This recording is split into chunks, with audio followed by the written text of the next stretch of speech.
अच्छा स्टूडेंट्स,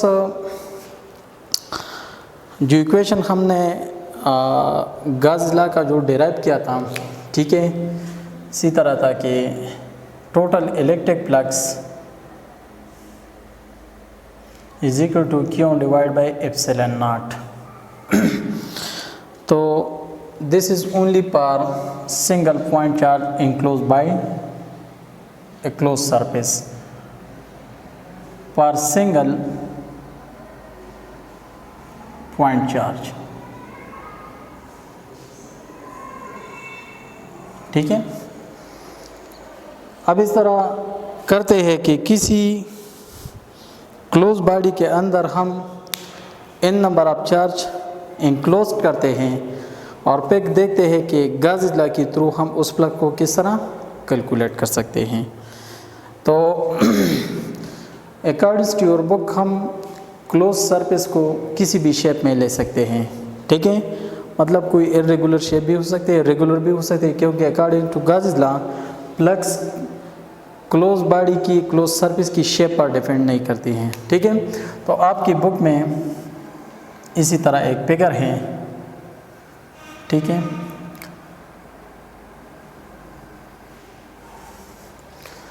और इस क्लोज सरफेस को हम यहाँ पर कहते हैं गॉसियन सरफेस। अब गॉसियन सरफेस स्टूडेंट्स क्या है? Any close surface which enclosed some charges is called Gaussian surface. Any closed surface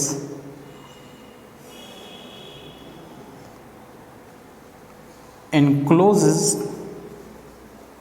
charges called Gaussian surface, ठीक है। तो ये हमारे पास एक क्लोज सरफेस है और इसको हम कहते हैं गॉसियन सरफेस। इसके अंदर मैं बहुत ज़्यादा चार्जेस को रखता हूँ, ठीक है। और लास्ट हमारे पास QN, ठीक है। अब इसका टोटल फ्लक्स हम किस तरह मालूम करेंगे? तो स्टूडेंट बहुत ज़्यादा इजी है। हम इस तरह करेंगे कि सिंगल पॉइंट चार्ज के लिए जो गाज़ लॉ हमने डिराइव किया था, उस गाज़ लॉ को हर एक पॉइंट चार्ज पर हम अप्लाई करेंगे, ठीक है। और फिर टोटल क्या करेंगे, इसको एड अप करेंगे। तो इसके बाद जो हमारे पास फ्लक्स बन जाएगा वो इलेक्ट्रिक फ्लक्स पर the n number of point charge, ठीक है। तो टॉपिक हमारे पास है गाज़ लॉ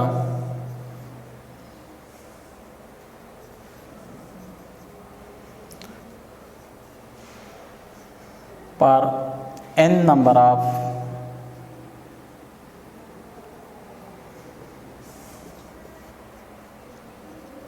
पॉइंट चार्जेस। इसके लिए हम गाज़ लॉ को लिखना है, ठीक है, कि इसके लिए हमारे पास गाज़ लॉ मैथमेटिकली किस तरह होगी, ठीक है। तो ये न्यू टॉपिक है, gauze law for n number of point charge. ये हमारे पास फिगर हो गया, जिस तरह मैंने बताया कि एक कोई इरेगुलर शेप का क्लोज सरफेस जिसको हम कहते हैं गाज़ सरफेस, गॉसियन सरफेस, ठीक है।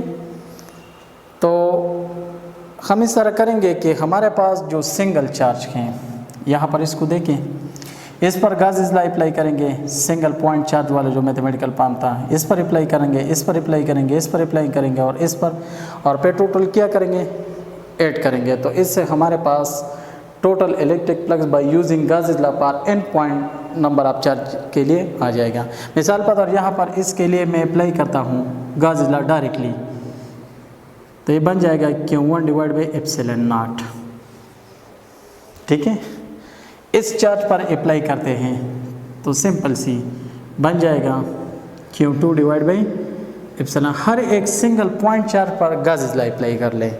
इसी तरह इस पर अप्लाई कर ले π3, तो Q3 divide by epsilon not. इसी तरह Q4 divide by epsilon naught. और ये जो लास्ट वाला है इसके मुताबिक ये हमारे पास πn Qn divide by epsilon naught. अब टोटल जमा कर ले तो आपके साथ Gauss law for n number of point charge के लिए आ जाएगा। ठीक है, तो हमारे पास number first Q1 divide by epsilon not,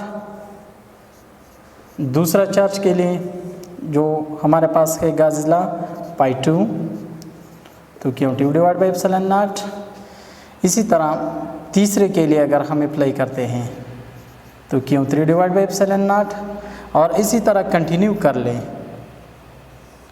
जो हमारे पास लास्ट चार्ज है आखिरी उस पर अप्लाई कर ले तो phi in is equal to Qn divide by epsilon not. ठीक है स्टूडेंट्स, अब टोटल फ्लक्स किसके बराबर होगा? Phi 1 plus phi 2 plus phi 3 plus phi n। तो हमारे पास बन जाएगा, यहाँ पर लिखें कि टोटल इलेक्ट्रिक फ्लक्स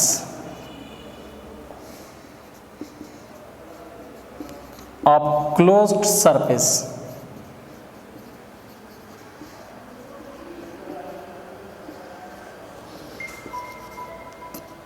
एक हमारे पास बन जाएगा पाई 1 प्लस पाई 2 प्लस पाई 3 और इसको कंटिन्यू कर लें फाई n।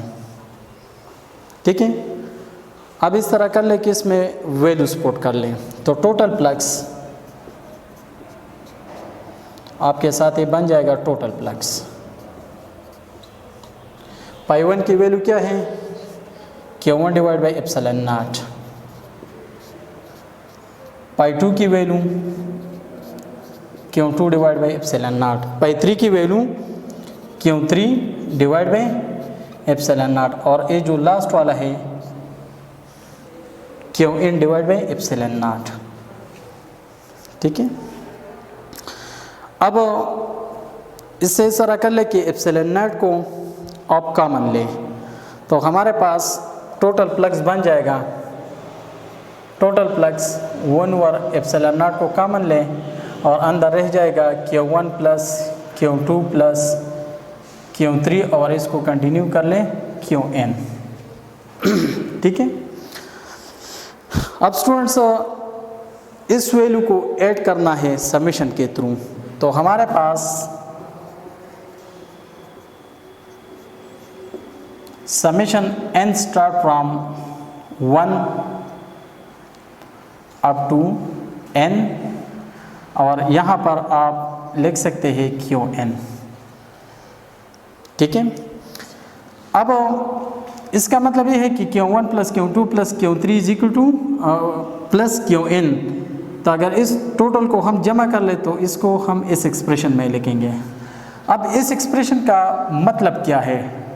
ठीक है, इस एक्सप्रेशन का मतलब ये है कि Q1 plus Q2 plus Q3 plus Qn। तो अगर इस टोटल चार्ज को हम जमा कर लें तो इसको हम एक कैपिटल Q से डिनोट करते हैं, जो हमें इस टोटल जो उसकी वैल्यू इस टोटल चार्ज की समेशन के बराबर होगी। तो हमारे पास summation n start from 1 up to n Qn, ये हमारे पास कैपिटल Q के मैं बराबर करता हूँ तो ये हमारे पास बन जाएगा कैपिटल Q। तो इक्वेशन लास्ट इक्वेशन बन जाएगा Q divide by epsilon not, and this is the Gauss law for n number of point charge. तो यहाँ पर देखें स्टूडेंट्स कि इसमें कोई भी हमने इस तरह चेंजेस नहीं किया।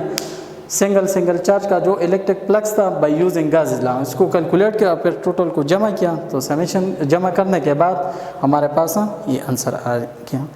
अब इस इक्वेशन को भी अगर आप देखें तो ई बी उस इसके फीचर्स या इसके भी प्रॉपर्टी उसी तरह है जिस तरह हमारे पास सिंगल चार्ज की थी।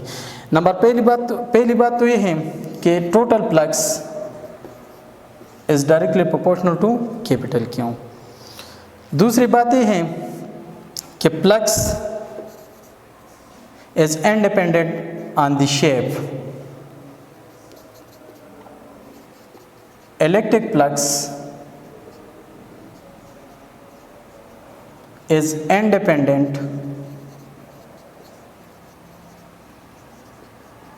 on shape of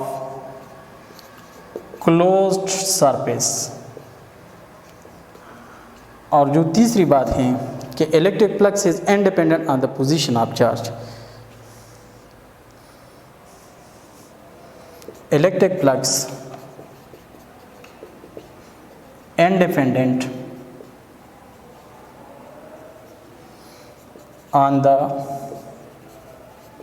position of charges। ठीक है, कि अगर आप क्लोज सरफेस को जिस तरह भी ले सकते हैं, बिल्कुल ले सकते हैं, इसमें अगर आप इस डिस्ट्रीब्यूशन ऑफ चार्जेस को, इसके अरेंजमेंट को थोड़ा सा चेंज कर लें तो फिर भी फ्लक्स के ऊपर कोई भी असर नहीं पड़ेगा। तो this is the electric flux पर n number of point charge by using Gauss law. अब इसके बाद स्टूडेंट्स हम थोड़ा सा कंपैरिजन करेंगे कि गाउस लॉ और कूलम लॉ में कौन सी जो मतलब लॉ है वो ज़्यादा बेसिक है या बुनियादी है। तो इंशाल्लाह नेक्स्ट लेक्चर में हमारी बात उस पे होगी कि गाउस लॉ हमारे पास मोर बेसिक है या coulomb law. Thank you sir.